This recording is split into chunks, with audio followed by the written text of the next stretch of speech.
Ce fut un sabbat très spécial au Cameroun, ce pays africain. En fait, ce sabbat fut remarquable dans le monde entier. Le 3e sabbat du mois de mai est la journée mondiale de l'aventurier. Un jour où les clubs aventuriers du monde entier célèbrent leur section. Que signifie être un aventurier? Ketsia et les autres aventuriers de son club ont passé du temps à réfléchir à cette question. Qu'est-ce que cela signifie d'être un aventurier? Est-ce que cela signifie lire et mémoriser la Bible? Est-ce que cela veut dire gagner pour passer des grades? Est-ce que cela signifie se réunir pour des activités amusantes? Ils étaient tous d'accord pour dire que c'était des activités importantes. Mais il y a autre chose de plus important. Ils ont tous compris et accepté qu'être un aventurier signifie aider les autres. Cela signifie aider ceux qui sont dans le besoin, tout comme Jésus le ferait s'il était sur terre aujourd'hui. C'est être les mains et les pieds de Jésus.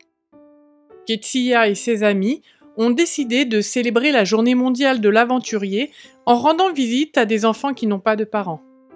Le sabbat après-midi, Ketsia et 14 autres aventuriers sont allés à l'orphelinat avec un maître guide adulte. Les orphelins savaient que les aventuriers viendraient leur rendre visite et ils les ont accueillis avec un enthousiasme dans une grande salle de l'orphelinat. Les aventuriers se sont placés d'un côté de la pièce et se sont présentés aux orphelins. Quand ce fut le tour de Ketsia, elle sourit et dit « Je m'appelle Ketsia et j'ai 9 ans.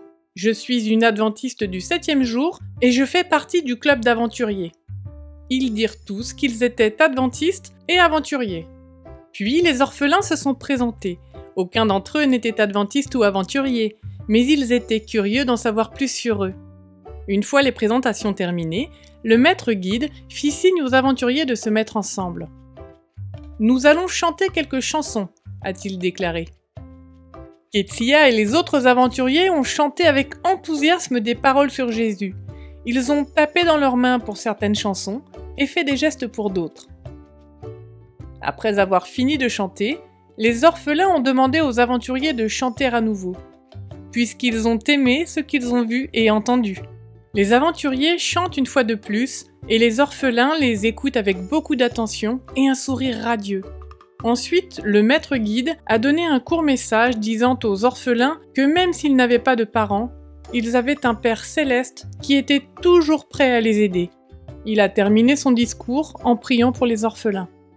Puis vint le moment tant attendu par Ketsia. Il était temps de distribuer les cadeaux. Ketsia et les autres aventuriers apportèrent du savon pour les offrir. Les orphelins n'avaient pas de savon et ils devaient parfois prendre des bains et laver leurs vêtements sans en avoir. Ketsia tend 2 barres carrées de savon brun à une fillette de 6 ans. La petite fille a fait un grand sourire. Elle était si heureuse. « Merci !» s'exclame-t-elle en acceptant le cadeau. Lorsque Ketsia vit le sourire de la fillette et entendit sa gratitude, elle apprécia beaucoup. Elle était heureuse qu'avec les autres aventuriers, ils aient pu partager des chansons et du savon avec les orphelins. « C'était un sabbat extraordinaire », a déclaré Ketsia. « Mon souhait est de vivre encore cette expérience d'aide aux personnes dans le besoin. » Une partie de l'offrande du 13e sabbat de ce trimestre contribuera à l'ouverture d'une école adventiste du 7e jour au Cameroun, pays d'origine de Ketsia, où les enfants apprendront à aider les autres comme Jésus l'a fait. Merci pour votre généreuse offrande.